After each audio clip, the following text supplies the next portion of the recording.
Welcome to 2020 Talks, where we track the 2020 elections in uncharted territory.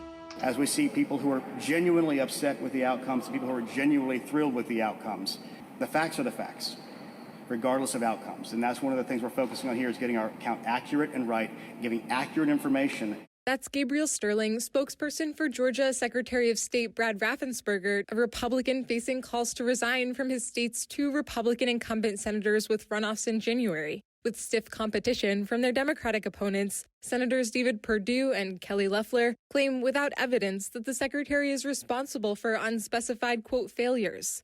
Raffensperger says he won't resign, noting the election followed the law and went very well. Hundreds of thousands more people voted than in 2016 there, despite the pandemic. Here's Sterling again. This election, on Election Day, was an amazing success. Georgia's January runoffs will decide which party controls the Senate and whether the new Biden administration can expect to move legislation through Congress. While the Trump campaign challenges votes in states with close margins, Maine Senator Susan Collins congratulated Biden and Harris. Most Republican senators are still silent or sticking with the president. Majority Leader Mitch McConnell doubled down yesterday. President Trump is 100% within his rights to look into allegations of irregularities and weigh his legal options.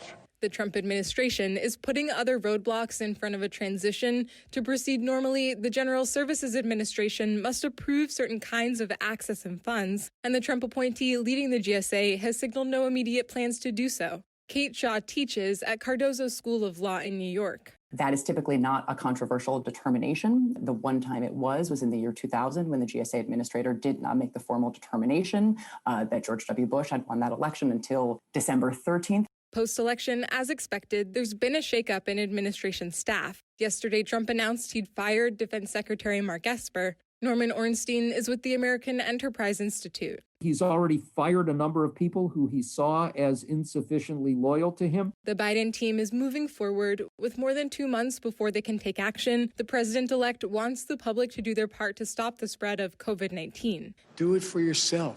Do it for your neighbor. A mask is not a political statement. Dr. David Holtgrave, Dean of the School of Public Health at SUNY Albany, says the leadership is critical. Given the number of cases that we've seen per day, the hospitalization, the number of deaths still seeming to be roughly 1,000 a day, some days even more than that, it just really can't continue on. And I think waiting until Inauguration Day is not an option. And today, the U.S. Supreme Court considers another key case, whether to repeal the Affordable Care Act. From Pacifica Network and Public News Service and produced for television by Free Speech TV, I'm Lily Bolke. Thanks for listening.